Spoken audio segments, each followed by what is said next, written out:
There's a type of person who always smiles, who always agrees, who says yes even when everything inside them is screaming no. And if you're already cringing a little as I say that, good. You know that feeling when you hear yourself agree to help someone move house on your only day off, and your internal monologue is just screaming, "Why did I say that?" Exactly! You're literally volunteering for manual labor just so things don't feel awkward for 5 seconds. But we need to rethink this behavior. People-pleasing isn't about being nice. It's doing things for other people while suffering inside, telling yourself it's kindness when really it's fear. And it can run deeper than that. Some therapists argue it has a codependent quality, that beneath the agreeableness, there's actually an attempt to manage other people's feelings, to keep yourself safe by keeping them happy. It's one perspective, but it's worth sitting with. So where does this start? It usually begins in homes where love is conditional, where approval is handed out like candy, but taken away the moment a child cries too loud, acts too bold, or questions too much. For many people, pleasing your parents was a necessary strategy, a way to feel safe, to get your needs met. Clinical psychologist Harriet Braiker calls this the disease to please. In her book, which we've linked in the description, she argues it isn't just a quirky personality trait.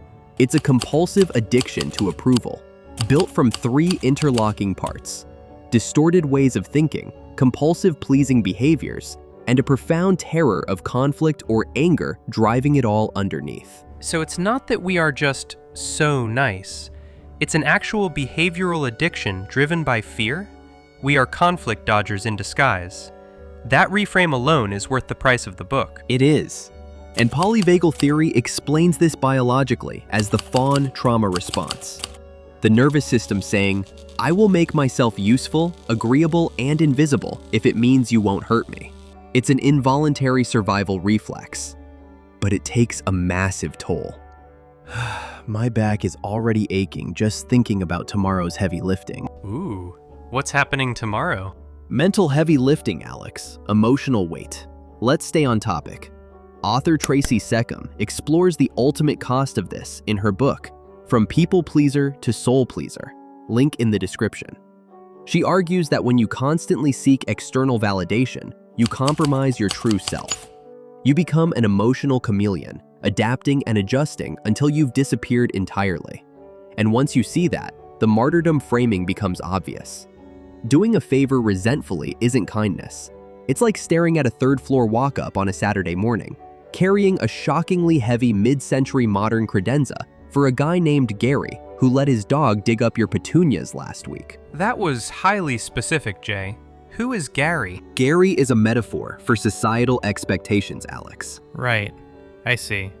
Anyway, the cost of all this is that you completely lose yourself in the process. So how do we stop? Well, here is a clear roadmap. Step 1, the intention check. Before you agree to something, pause and ask, am I doing this because I genuinely want to, or because I'm afraid of what happens to this relationship if I don't? Step 2, stop the apology loop. Stop apologizing for small things and things outside your control. Not being ready for your order when the waiter comes does not require an apology. You're allowed to just exist. And step 3, feel the guilt and do it anyway. Setting a boundary will trigger immense guilt. That's expected. But you have to let the nervous system recalibrate. You are allowed to exist outside of someone else's expectations. That is beautiful. Truly. So, practicing what we preach, what are you doing with your one day off tomorrow to reclaim your autonomy? I am helping my neighbor Gary move his credenza. I knew it! I knew Gary was real! You've been sitting here for 5 minutes diagnosing the entire internet, and you are literally sacrificing your Saturday for a guy whose dog ruins your landscaping? Let's rewind and listen to this recording back because you clearly need to hear your own advice. Okay, I'm texting him. This feels deeply unnatural. Okay. Hey Gary, I won't be able to help with the move tomorrow. Sorry for letting you down. No, I shouldn't. Right. Hope it goes well. All right, I'm hitting send. Done. Oh wow, the guilt is immediate. Excellent. Intention checked, no apology, and feel the guilt and do it anyway. Okay, I survived. And for everyone else at home, start small. Now, if you'll excuse me, I need to go and lie down in a dark room. Who knew boundaries were this exhausting?